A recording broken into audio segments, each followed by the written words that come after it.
I'm really trying to find the words and also keep back my tears because it's only a few minutes in, guys. Like I can't I can't already cry. Losing a parent is definitely hard. That was the worst mistake I could have ever done, was to listen. My life is lifing. I have these events that I need to do. I'm trying to make money to keep my life afloat. I'm in a terrible relationship. I am not doing my best.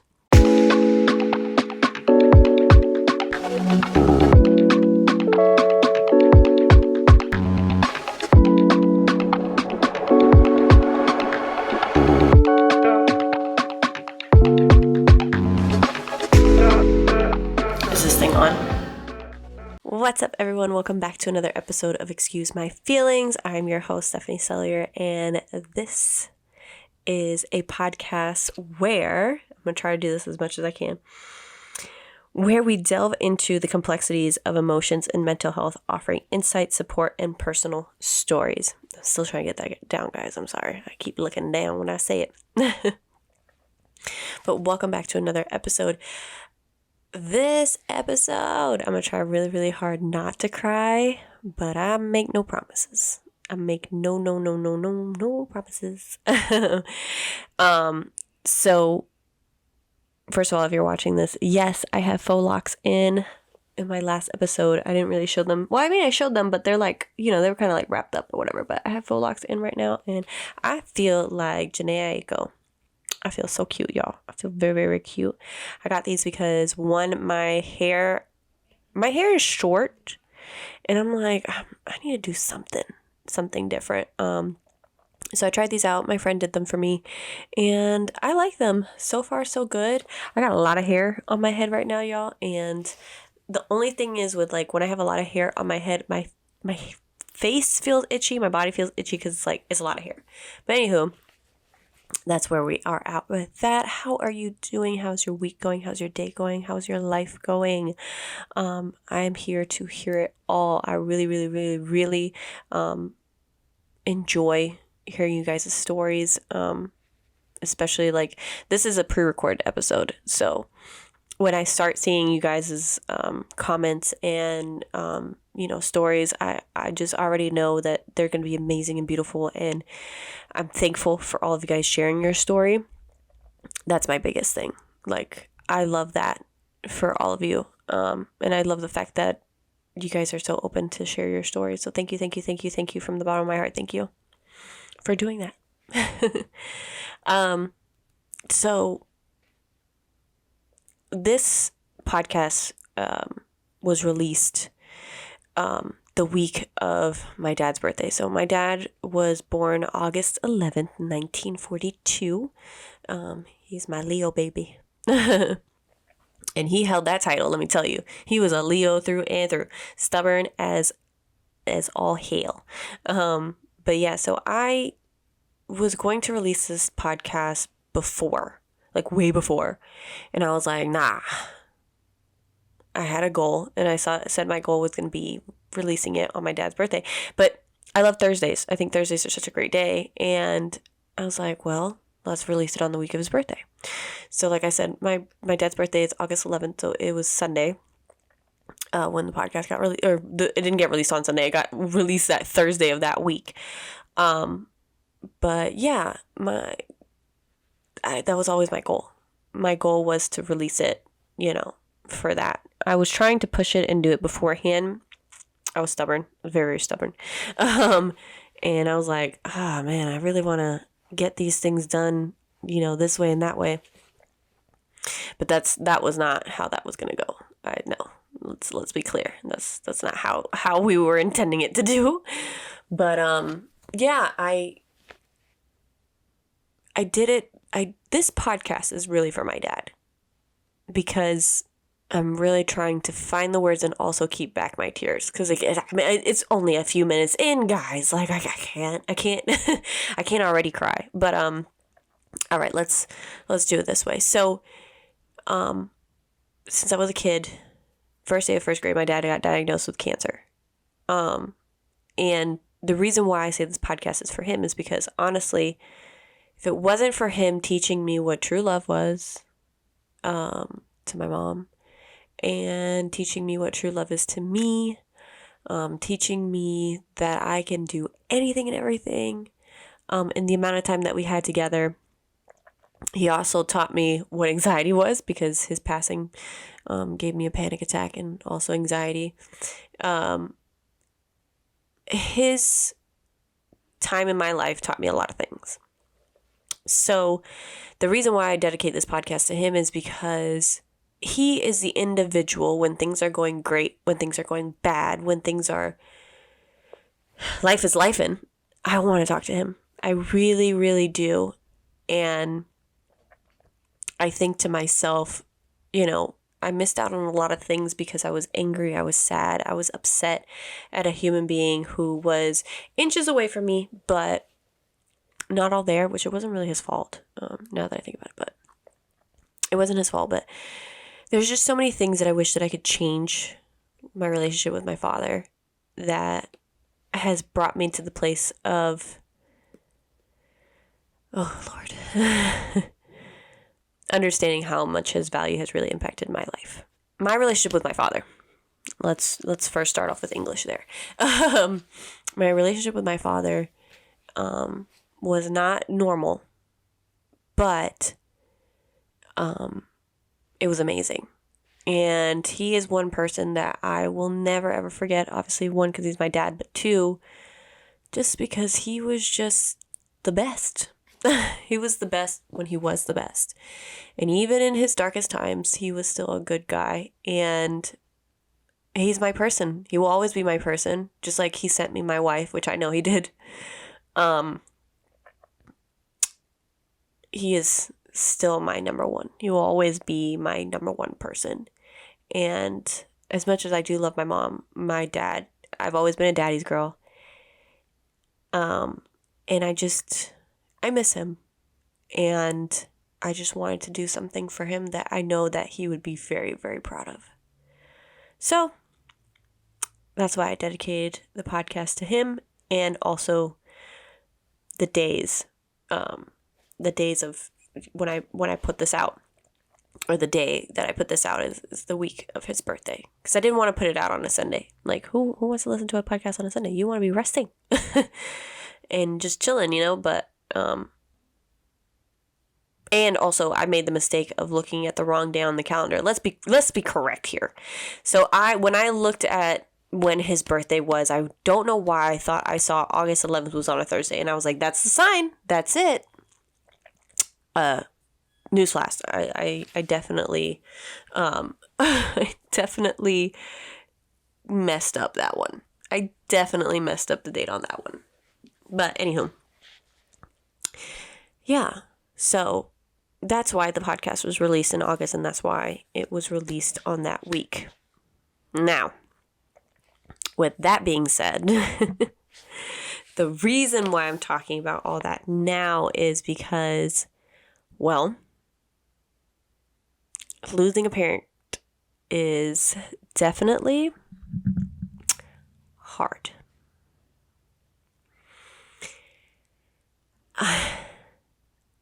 I talked about this on an episode of StephSquared TV. Episode? No. On a video for StephSquared TV. And I feel like we don't shed enough light on the loss of parents to kids.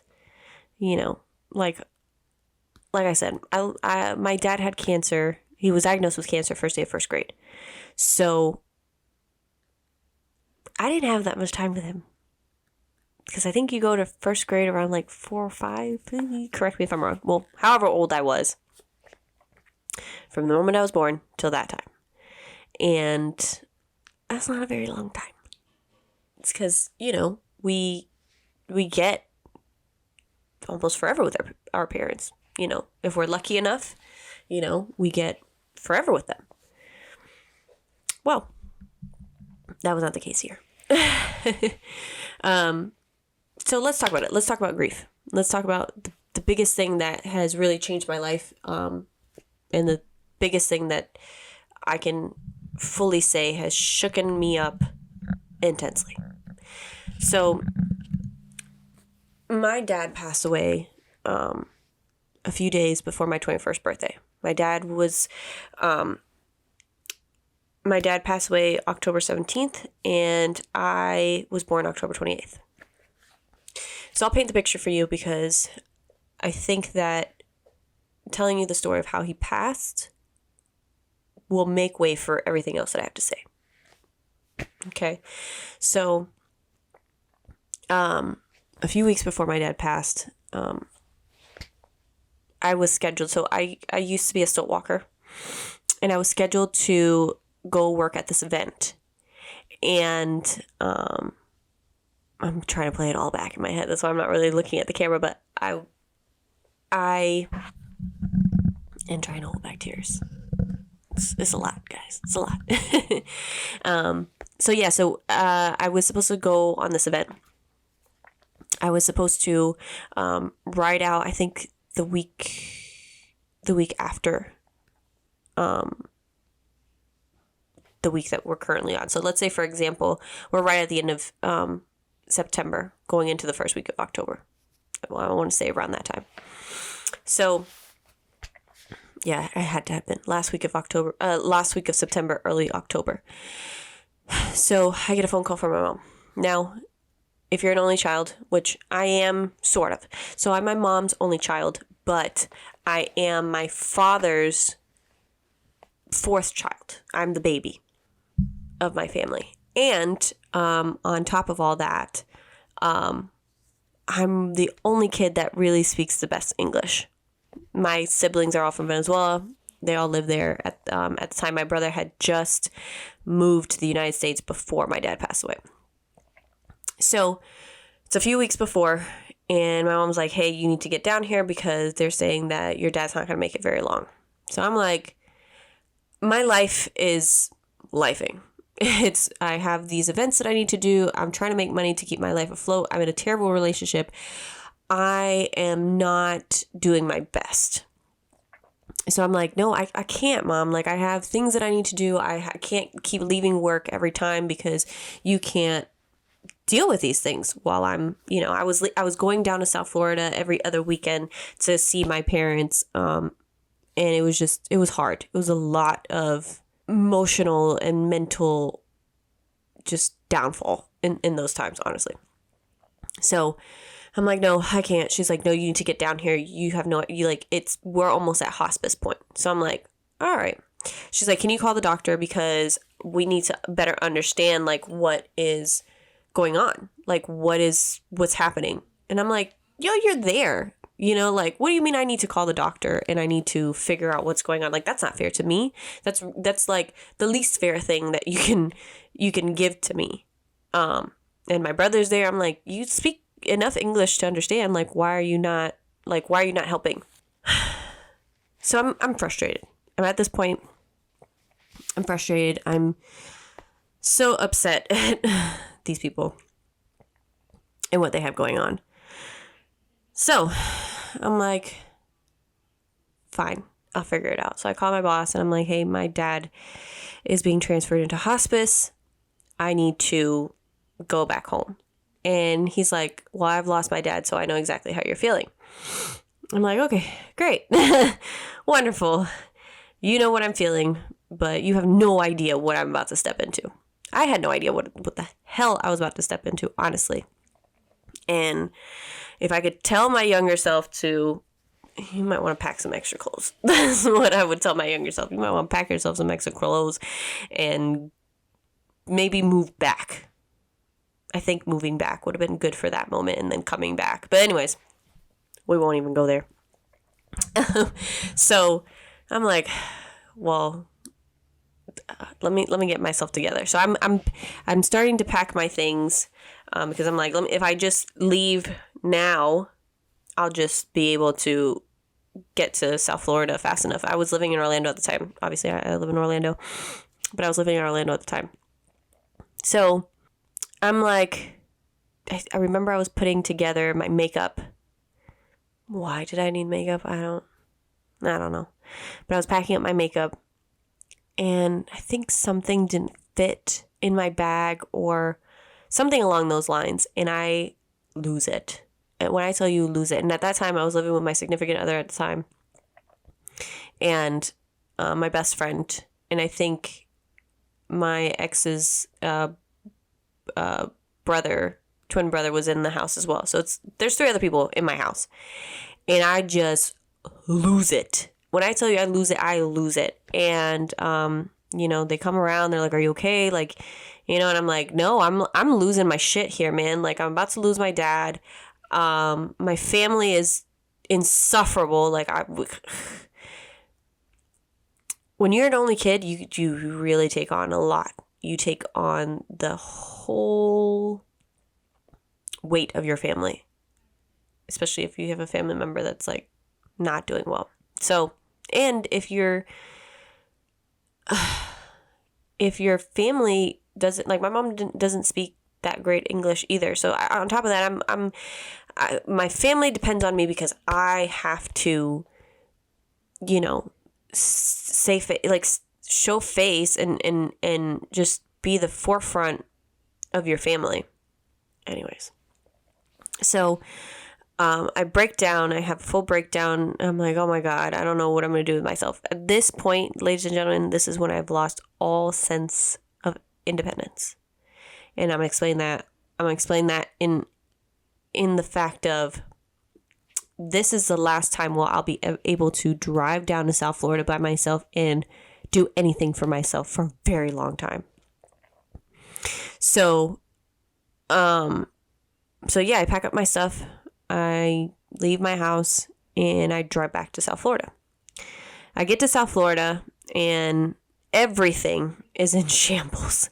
It's like everyone has no idea what's going on. I'm making phone calls. I'm trying to figure out my life. At this point, I used to have a virtual diary on my phone, and I'm pretty sure the whole time I was driving down to South Florida, not pretty sure, I am sure, that I did a whole, like, going off about how I felt in my podcast. No, in my video. This is now a virtual diary for me. So I'm the whole ride down, I'm so upset. I'm like, man, I'm gonna lose my dad. I have to take care of my family now. It's just a lot. And actually, and being a kid that had a parent that was sick majority of their life, you're gonna have some moments where you are in the room with the parent that is sick. And for me, my dad told me that I was going to become the head of the household. He said it as, like, you're the man of the house now. So I'm thinking, there's so much that I have to do. Like, I have to take on this burden by myself and figure it the fuck out. So I get down to South Florida. Like I said, everybody is in shambles. Everyone is just, we have to move him here. We have to do all these things. Stephanie, can you call the doctor? Stephanie, can you make funeral arrangements? Can you do this? Can you do that? Ladies and gentlemen, everyone who is listening, who is watching, everything. There are, oh God, I want to say at least 10 other people that could have been done this. 10. Not 1, not 4, but 10 other people that could have already been making these arrangements. My father is one of five. And so you have that. He has one of 5, and at the time, 3 of his siblings were alive. We had lost 1. So 3 siblings are alive that could have taken care of this. On top of that, we have my sibling, my brother, who is older than me, grown, and his fiance at the time, who could have done this, also very capable of doing these things, and the queen of it all, my mom. She could have handled all these things. Somehow, some way, she could have handled it. No. I get down to South Florida, and people are like, you need to do this, you need to do that, get it going. Am I getting too intense?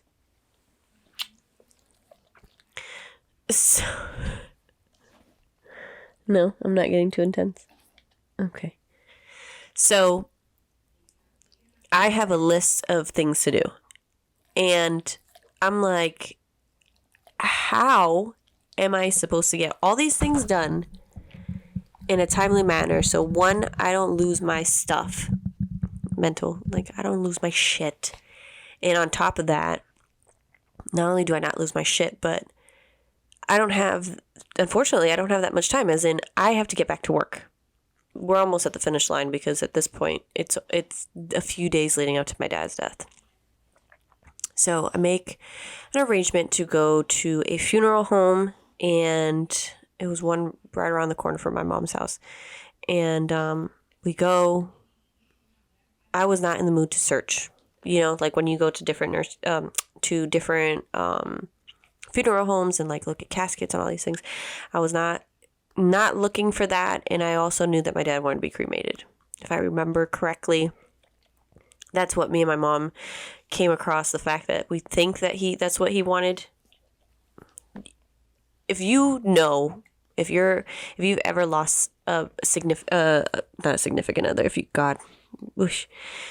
if you have ever lost a parent, in those moments, it's very, very foggy.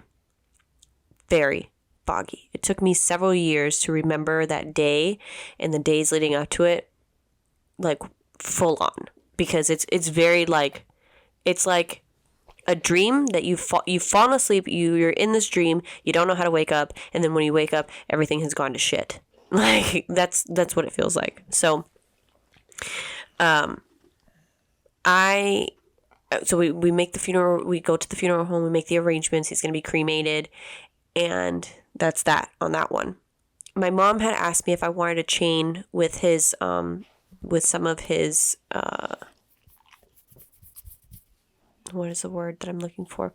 With some of him, basically. And I said no. I regret that to this day. I really wish I had something of him still with me. Completely regret that. So we make those arrangements. We are like maybe 2 or 3 days away from him passing. In this time, I've gone to see him maybe 2 or 3 times. Maybe. This is very roughly because I am not ready for anything that's about to happen. I am like, holy crap, this is too much for me to bear. It's a lot of stress, and I'm trying to avoid it. I'm not gonna lie. I did a lot of avoiding because I couldn't wrap my head around it, even though I had been dealing with this so much. I'd been dealing with the fact that I knew that my dad was gonna pass away for a very long time. He was sick for a very long time, so I just knew, it was going to happen, right? And I had thought that I had gotten that in my head, but not anywhere near what I thought I would, have to endure. So I'm not going to see him. My mom was like, "Do you want to go?" I'm like, "No, I don't. You go." I do see him. I want to say, I think we're like now. No mentiras. I want to say, I want to say like 3 days prior to him passing. He's in hospice. And my mom's like, let's get a priest to come. Because before my dad got placed in a nursing home, which, listen, I know some people are going to be like, you got him in a nursing home? You put him in a nursing home? That's probably why he died. Let me tell you something. My dad was sick for a very long time. My mom could not anymore. I left because I had to make a life. I know it sounds selfish. I've teeter-tottered with the feelings that I've gone through regarding that situation, but I left. I needed to have a life, and I needed to further my life. And so my mom and I decided, let's put him on a nursing home, because she couldn't take care of him professionally enough to be able to do everything that she needed to do. So we put him in a nursing home, and it was a very good nursing home. I thought it was good. I vetted it. At the age of 18, I'm vetting a nursing. Actually, no, I was 17. I was going around to different nursing homes, seeing which ones, because they gave me a list of which ones were covered. And I went to them and I chose the one, and my mom put him in there. They're very good. They're really good nurses. And they did care for him very well until my dad was constantly sleeping. He wouldn't wake up. He would be sleeping. He like everything else is fine. He would be snoring like if he was sleeping, but he would not open his eyes. That's when we knew it was pretty bad. So 2 to 3. I want to say 3. Yeah, it had to have been 3 days before my dad had passed.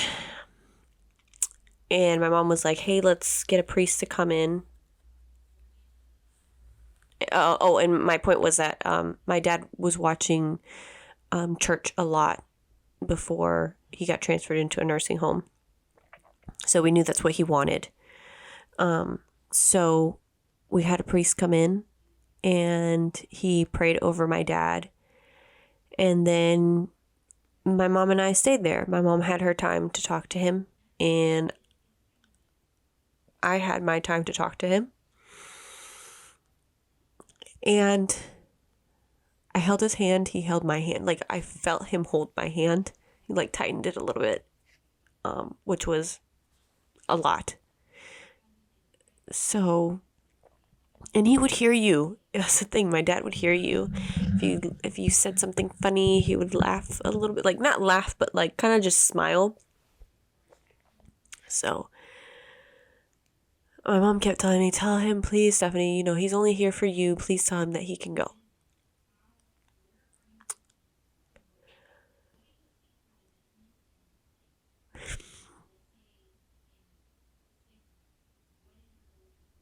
I feel like that was my worst mistake.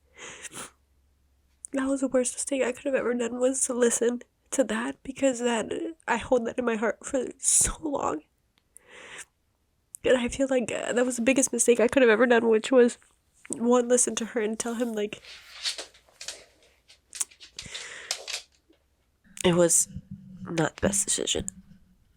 Because I carried that on my shoulders for a very long time, thinking, oh, I was the reason why my dad passed away. So I did what my mom told me to do, which was to tell him that everything was going to be okay, that I was going to take care of everyone, and that it's all cool. I always talk to him like that. It's all cool, bro. Like, I got this. I got you. I got mom. I always talk to him like that. I talk to him like if he was my best friend. He was. He was my very best friend. So that was the last time I saw him before he passed. And so the next day, I think everyone, yeah, again, it's very, very foggy. But we're just gonna say the next day, and then we'll just go that way. But the next day, his siblings came, so my aunt and my uncles came, and my brother came, and we were all there, and everybody was saying their goodbyes, and chilling, just hanging out with him, talking to him. And then I think we all went to dinner or something. And so we all went to dinner, and that's where that lied. My family also on my dad's side are just,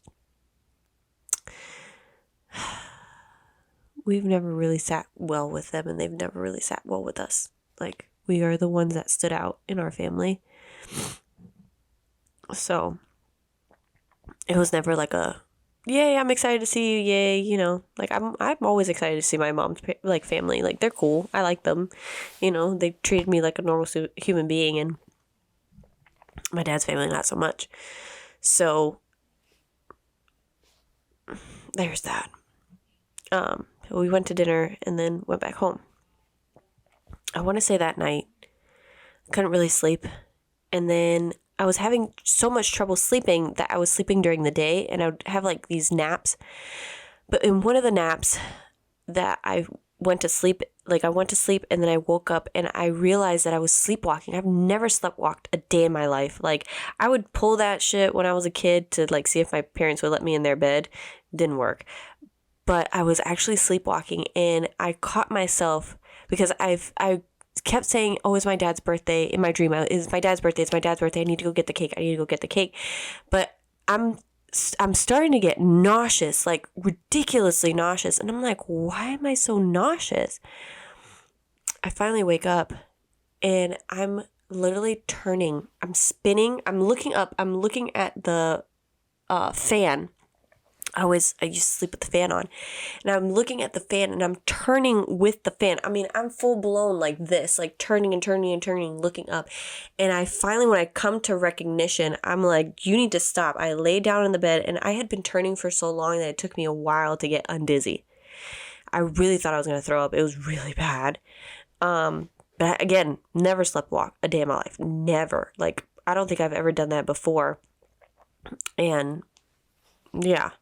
So that happened. Then I want to say, I'm just going to keep saying the next day after, because again, it's still all very, very foggy. It's like I'm trying to remember the pieces. I'm trying to put everything together, but it's like I just remember key points that I'm like, whoa. So then another day that, leading up to my dad's death, my mom and I go to eat at a restaurant, and my mom and I always used to do that. Like that was always our thing. Like we'd go to restaurants religiously that was our, like the start of our day of like going to go shopping or like just a girl's day. So we went to go eat, and I'm usually, like I said, I was cool with eating with my mom, and we could spend hours eating and talking and whatever. And that day I'm sitting, and my mom is saying something to me. I go to say something back to her, but I literally feel like my head just goes back, and then I come back. It literally felt like I went to faint, but I didn't. And my mom looks at me, and I look at her, and she's like, "Are you okay?" And I'm like, "No, I'm not okay. I don't know what that was." I start shaking, and she's like, "Do you want to go home?" I was like, "Yes." So I go home, and she's like, "Okay, we'll just see your dad tomorrow." Because I think we were on our way to go see him. And I was like, no. Like, I want to go home. And so we go home, and I'm feeling really off. Oh, that same night too, I'm feeling really off. And my mom put on a movie. Oh my God. And still to this day, I cannot watch that movie. I forgot what the movie is called, but it's like my mom and I love like horror films and stuff like that, or just any movie. We were very big into movies. Oh my God. Is it Hannibal? No. I can't remember what it is. I think it's like with Keanu Reeves. Excuse me. I don't remember what it is. But we started watching the movie, and not even like 30 minutes into the movie, I feel so sick to my stomach. I feel like I'm going to throw up. And back then I did not like throwing up. I still don't like throwing up, but it's plausible now because I've done it now as an adult not so much, excuse me. I've done it because of like, getting too drunk or whatever. Like now I'm like, it's not as scary as it used to be. So, I'm like feeling really sick. I'm like, oh my gosh, like this is not it for me. Like I'm really feeling it. So I feel really sick. I don't throw up, but I just feel really, really sick. And I'm just like, I'm shaking. I'm just not feeling well. So my mom's like, let's just get you in bed, get you to sleep. I think during this time I wasn't eating that much either or drinking water. So I could have been having a whole list of issues all in all. So I want to say possibly the next day or the day after. I do remember it was like, okay, so I'm going to say that day was the day before he passed, because we were supposed to go see him and we didn't. And it was my fault because I just did not feel well. And my mom was like, it's fine. We'll just see him tomorrow. And I don't know, I had that feeling. I was like, I don't know, maybe we should go. I don't know. It was weird. It was a lot of weird days before my dad passed. So I'm like, man, it's just nothing is feeling right. So then the next day we wake up and my mom was doing this thing because a lot of people were calling her phone regarding my dad. She just gave me her phone. So anytime somebody called from the hospital, I was picking up to, talk about whatever issues that they needed to deal with as far as like paperwork or anything like that. It's like 11 or 12. I had woken up late and my mom was like, let's get ready. Let's go see your dad. And I'm taking a little bit of time too. I'm slowly because I'm still freaking out from the day prior, and I'm like, I don't know what's going on with me. I'm not feeling it. I'm just not like, I couldn't put my finger on it. I'd never felt like this before, so I was like, I have no idea what's going on. So we're getting ready. My mom was in bed still, but I was like, I'll shower, get myself ready, and then we'll go. And I don't remember why my mom was still in bed. I think she was like in her emails or something. I don't know. But I get a phone call. My mom's phone was always on loud. All of our phones were on loud because of, what was happening. And I get the call and I talk to the nurse, and the nurse goes, she's like, hey, your dad's not doing so well. And I go, no, I know, I'm getting ready to go over there. Like, we're getting ready right now to go over there. And she's like, no, you don't understand. He's like, he really's not doing very well. And I'm like, I understand. Like, I'm getting out there. She goes, I'm sorry to say, but he passed. I've never flung a phone so fast. I threw it at the wall. It was a reflex. It was just I tossed it and I was just like, and the lady is still like, I still hear her talking, and she's like, hello, and I'm like, what? And she's like, oh, yeah, your dad passed, and I'm devastated. She's like, you need to call the funeral home and let them know. I run to my mom's room, and I remember putting my back against her bathroom door and sliding down, because her bathroom was inside her room and was like facing her bed. I remember just sliding down, and I'm like, he's dead, he's gone.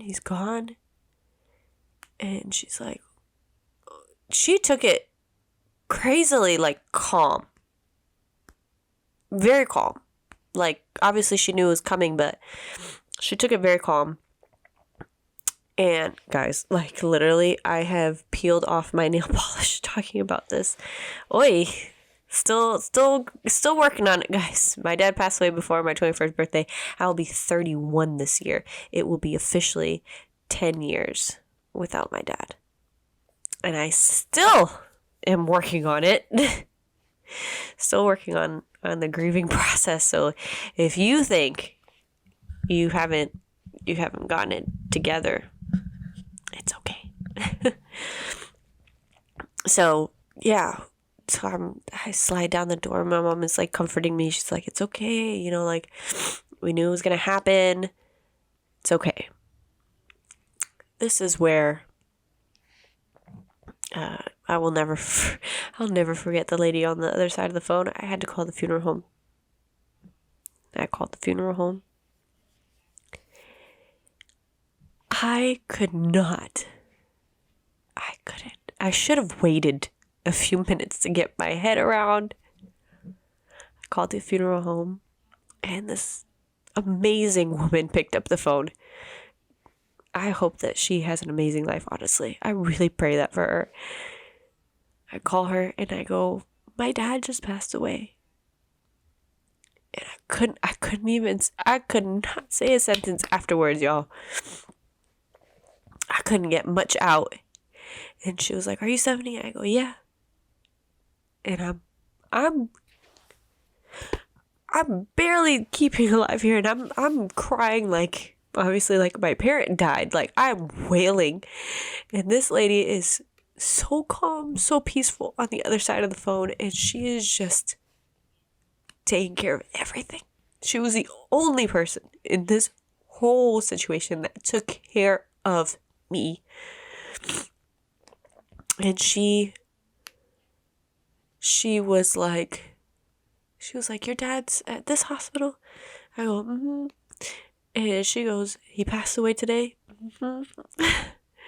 And she goes, okay, I got it. I got everything else. She was like, don't worry about it. We will take care of everything. She's like, I will let you know when everything's taken care of, and just keep your phone on loud. I was like, okay.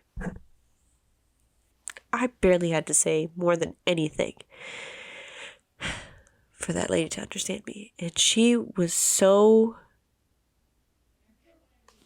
she kept me calm because I wanted to just lose it. And I was losing it, but she was keeping me calm on that phone. So then my mom called my brother and she called my aunt and we headed to the hospital. One thing they do not tell you, especially if your parent is in hospice, if you go to the room, sometimes your parent will still be there. We went to the room. I don't know what made us go to that room. I'm not going to paint the picture because that's just not fair to anyone. But he looked like he was in a lot of pain.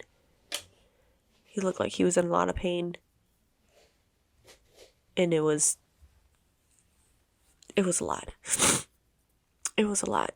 So we called my brother, like I said. He came. We told him in text message, don't go into the room.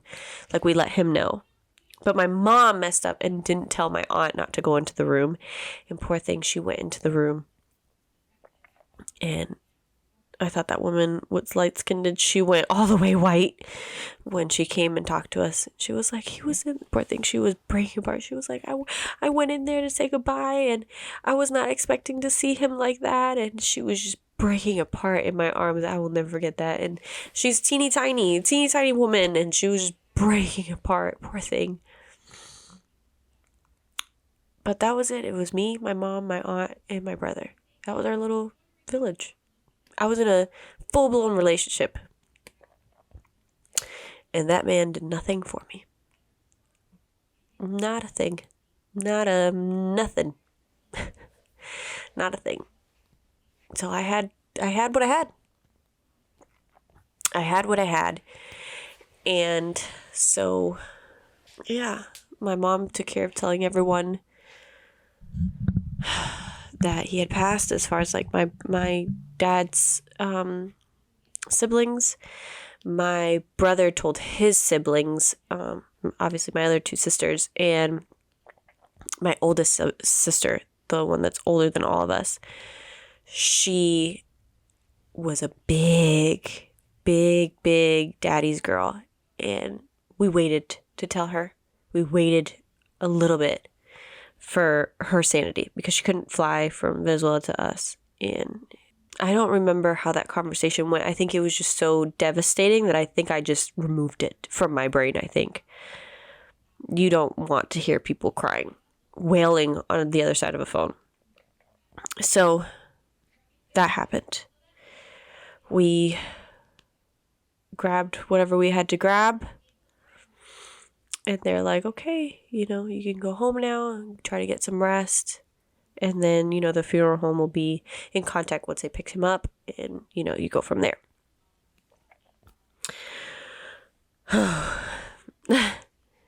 So now he's officially gone. And life continues. 3 days after my dad passes, I have the worst panic attack of my whole entire life. I've never felt this way ever. I was laying in bed with my mom. It was late. And again, not really eating, not really drinking water, nothing. And I feel like I'm short on breath. Like I can't catch my breath to save my life. My heart is racing and I'm having some deep like chest pressure. Like I feel like somebody is sitting on my chest. And my mom is like, what do you want to do? And I'm like, you need to take me to the hospital. I really feel like I'm having a heart attack. And she's like, okay. So she drives me to the same hospital that my dad passed away in. And so the people, the nurses, they're basically, because my name is Stephanie, my dad's name is Steven, spelled with a PH as well. And somehow, some way, these people are starting to think that I'm him. And they're confused. They're trying to figure out paperwork. It's a lot of like craziness. But at the same time, remember, I'm coming in saying, I feel like I'm having a heart attack. So it's a lot of people going at one time. Finally, the guy with the EKG comes in and he sees my name and he goes, I know exactly why you're here. And I'm like, what? And he's like, I know exactly why you're here. He's like, I think I know what's wrong with you, but I just need to clear you for your EKG. My heart rate is through the roof. I want to say it was like 118, 120 and climbing.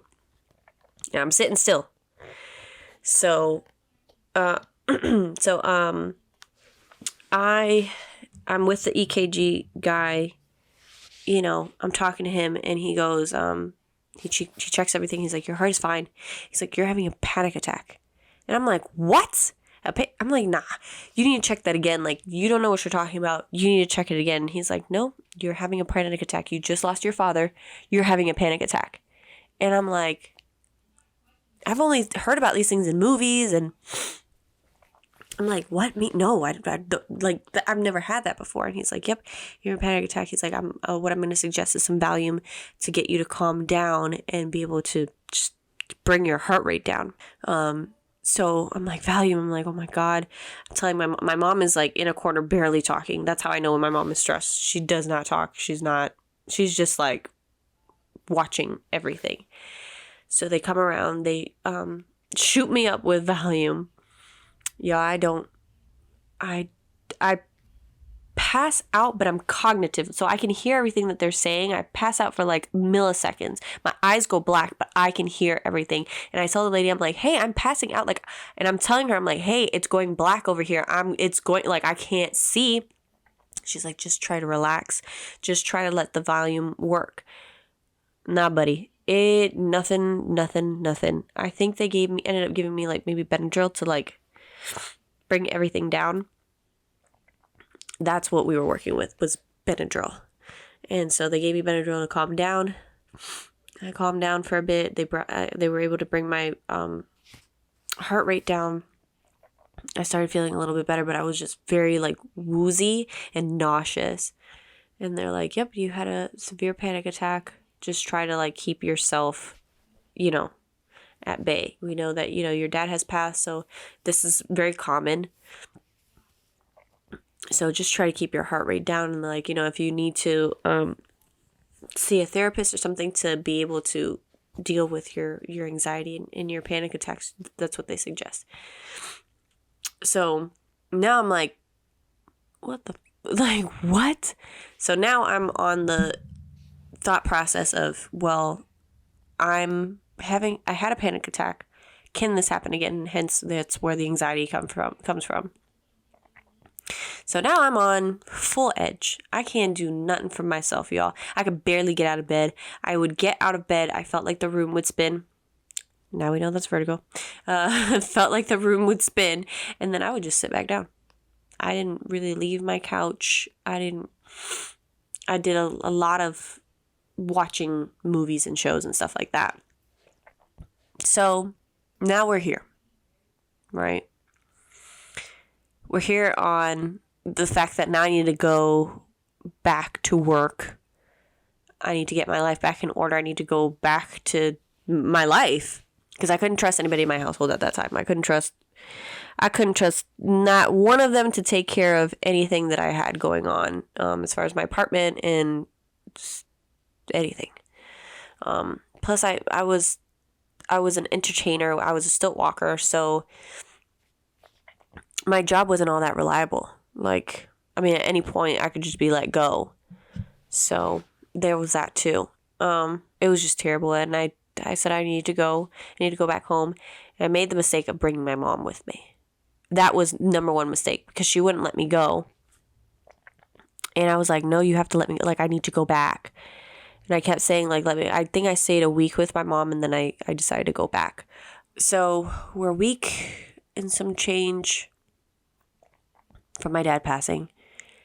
And I'm like, oh my God. So I have to drive up, and my mom drives with me. So I take my car up. I think she left her car. Yeah, she left her car. We took my car up.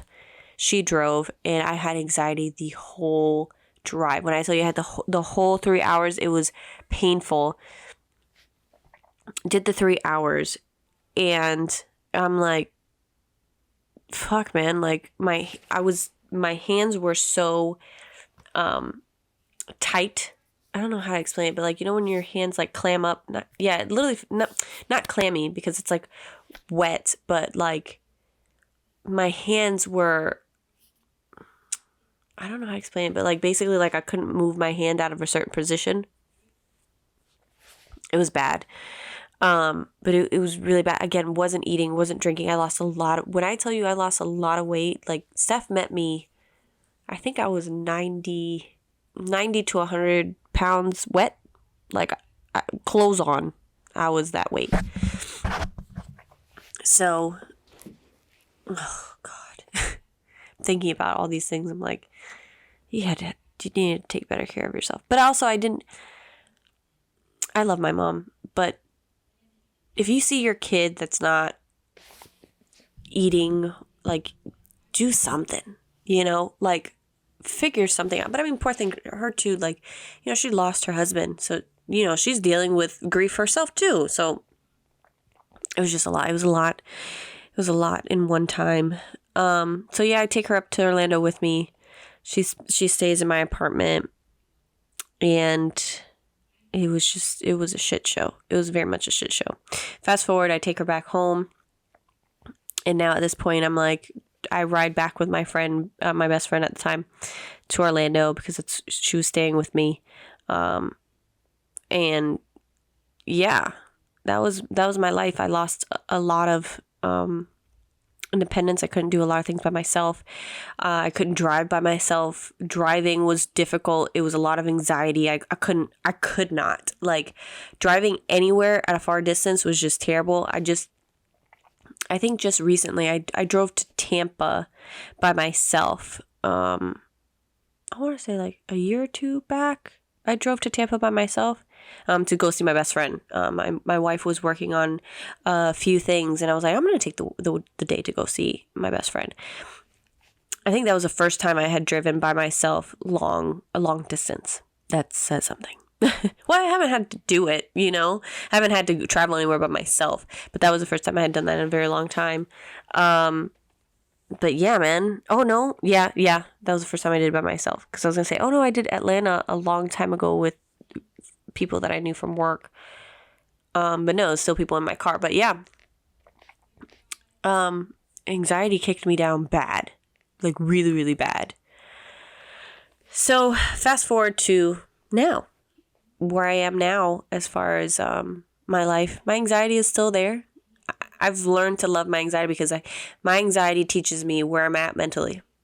It teaches me if my anxiety is really kicking, really like going, so I gotta fix something. Something's triggering it, and I gotta figure out what is exactly like throwing it. Like, for example, this whole podcast episode, I've had a little bit of vertigo because I'm reliving something that was so stressful to me. So I kind of feel like the camera's like a little bit on the side. I feel like I'm leaning. That's just me. But I know that's from that. And I know the moment that I turn this off and I go sit down for just a moment, I'll be perfectly fine. So, yeah. Here in the space that I'm at now, yeah, man, I am capable of taking care of my anxiety. It's not as present as it used to be. I can drive by myself anywhere that I need to, and not have to feel like I depend on Steph to get me from point A to point B. I'm healthy, I want to say I'm like 130 as far as weight. So I'm a good healthy weight now. I got some meat on my bones. What else? I miss my dad every day. Every day. If I could I think about that man. Sometimes in crazy moments, I'm like, you would definitely be telling me I'm silly for doing this. I also see signs of him all the time whenever I'm driving or whatever. I have a specific thing that I look for, or that I see sometimes. I'm like, yep, that's him. When things go great, I always thank him because he's definitely one of my angels up there. Yeah, I'm definitely in a different space. Thank God that I'm in a different space, because there were a lot of grim moments. There were a lot of moments where I'm like, I don't want to do this anymore. Please, I don't want to do this anymore. Very, very dark moments. Very, very, very dark moments where I'm like, I can't do this. This is just not for me. But yeah, we're at a time where I love and care so much about his birthday. I love that when his birthday comes around. Sometimes Steph and I will do like a little cake. I call my mom. We talk about him sometimes, and yeah, that's where we're at with his birthday. October 17th is a little bit harder still. I try to keep myself pretty occupied. I don't allow myself to drink. That's one of my biggest rules, and Steph knows I don't work. I don't drink. I don't do anything that causes me stress that day. I try to just relax. This year I kind of want to go to, I would really love to go to Disney and go to the Avatar area. My dad was a huge Avatar fan, so I think that this year actually maybe I'll do it for his actual birthday. I think that might be a good idea, to go on his birthday to Disney and have that, instead of doing it on a bad day, do it on a good day, and I'll figure out what to do on the day of his passing. But yeah, that's my story. I'm sharing this because whether you are a kid who lost a parent, or you are a person who lost their partner, or just a person that lost someone, don't look at the stage that you're currently in your grief cycle as, I'm always going to be here. You're not. I am definitely a person that rode those waves hard, so hard. I rode the waves of all the grief ridiculously hard, and I also lost a friend in high school to suicide, and I saw other people grieve, and I saw those waves of grief in different people, and I didn't understand them until I went through it more personally. Because even though I lost my friend, it was sad. It was a lot of like, holy crap, like, going through my own grieving stages with him. But grieving for a parent, you really experience those waves in ways that you didn't think was possible. Grieving for my dad was definitely something that taught me that you have to be very, very, very, very kind to yourself. I'm still kind to myself, especially on those 2 days. Those 2 days are my days. Like I always tell Steph that those days are, I try to make those days as simple as possible. Because for me, the amount of grief and the amount of pain that I went through all my life, basically, with him, I think for him and for me, I think that those 2 days are okay to take off, and to just live, be in the moment. And, if I feel sad, if I want to spend the day in bed, I do it. I'm very, very glad that my wife allows me to live those days however I want. If I want to lay in bed all day, she'll lay in bed with me, or if she has something to do, she'll be like, I'm going to go do it and I'll come back to you. Whatever you need, I'm here for you. His birthday is usually a little bit lighter than the day that he passed, just because that day is just so vivid. Still, it's very, very vivid in my head. And because, like everybody says, you're the main character of your story. That day, I feel like I was the main character of everyone's story. And so it's still always forefront in my mind. I share this because, like I said, like if you've lost anyone, don't think that you are going to be stuck in a stage that you cannot get out of. They will pass. They will absolutely pass. And you will heal. You will absolutely heal. Just do it at your pace, do it at your time, and don't rush yourself. Don't rush yourself in the aspect of, I have to get through this. I have to. You do not. You don't have to do anything that you don't want to do. If you need to grieve and take months and months and years, do it at your pace. Make sure that you're doing it the best possible. Make sure you're doing it the best for you, whether that's therapy or not, or whether that's, journaling, whether that's looking up what your kind of anxiety is, whether it's watching people talking about their grievances and their griefs and their losses and their stories. Do whatever you need to do. Whatever you need to do to get yourself to the space that is healthy and emotionally stable for you, do it. I don't care what you do. Because I am about to be 10 years down the line, and I still am very proud of what I did to get myself to where I'm at now as far as my grieving process. Like, yeah, it's still 10 years, and yeah, I still cry, and yeah, I still talk about my dad like he is my superhero, because he is, and those things will never change for me, as far as my feelings towards him, and those little things where it's just like, I can talk about it, and I've gotten through telling my story without crying. But then there's times where I'm like, I'm so deep in it because I really want to feel it. Like today, I wanted to feel it. I wanted to show you, not just show you, but tell you guys my feelings. I wanted to also tell you everything so you could understand why it's so big for me to talk about my feelings. Because things like this, where I grew up a kid whose father got sick early on her childhood, and she had to become an adult and take care of her family. And when finally it was time for my dad to pass, I was exhausted. I was drained. I was trying to fakely, when you try to fake the funk, I was faking my life, thinking like I was good. I just needed the bomb to go off. The bomb had to go off, and which was losing my dad. Once the bomb went off and I was able to deal with the remnants that came from that bomb, then I started living life. But I was tiptoeing on grenades for a very, very long time. And I haven't said that. I have not said that out loud, but yeah, I was tiptoeing on grenades for a while there.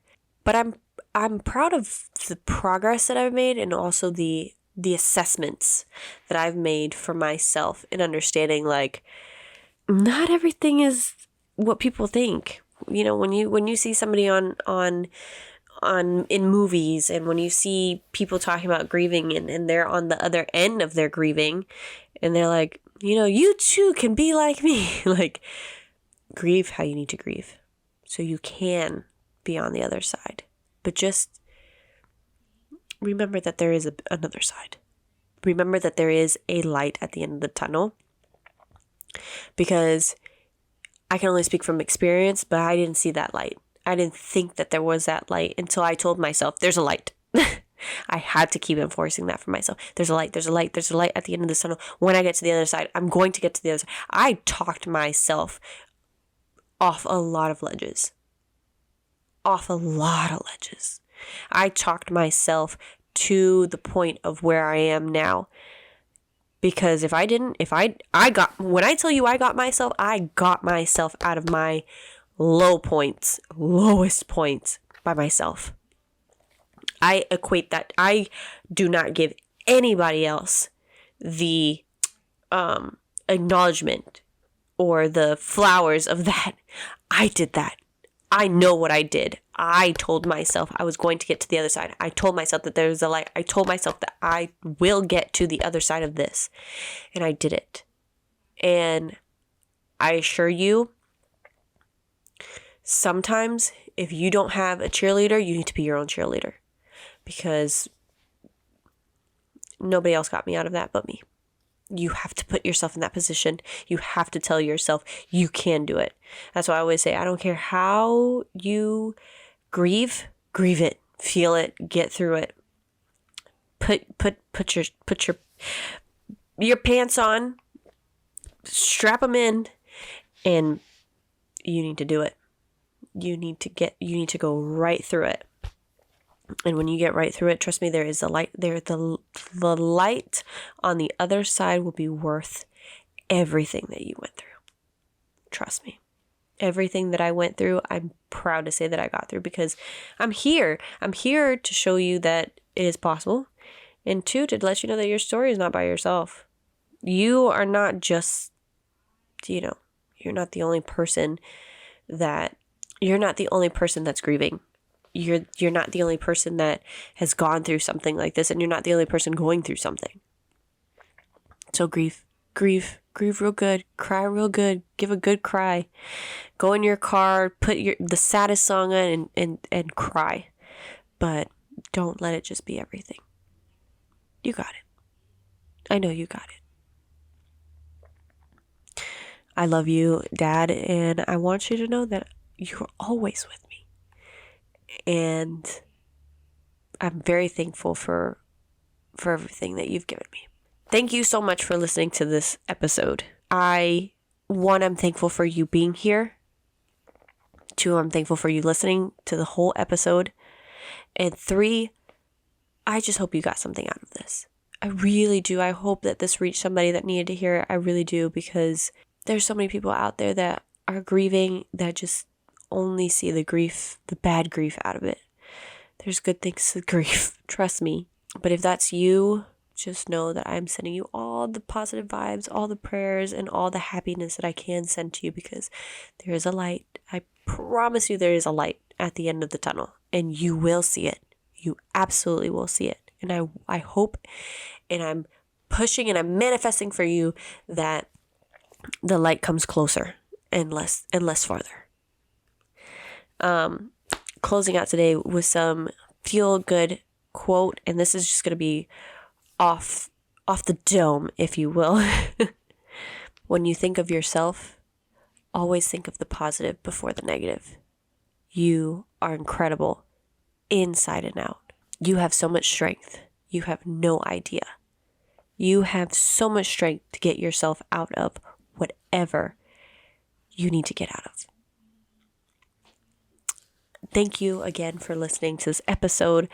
I know it was a pretty heavy one, but it's the truth. And honestly, I'm just so glad that I was able to share it. And like I said, I hope just one person gets something out of this. And if many do, and if lots and lots of people do, well, I love you. And I hope you know that you are never alone when it comes down to anything. There's always a community. There's always another source to help. So don't ever feel alone. Don't ever feel in your lowest moments. Remember that there's you can always ask for help. So with lots and lots of love and care and hugs, thank you guys so much for listening. I really, truly, truly do appreciate you, all of you. Bye.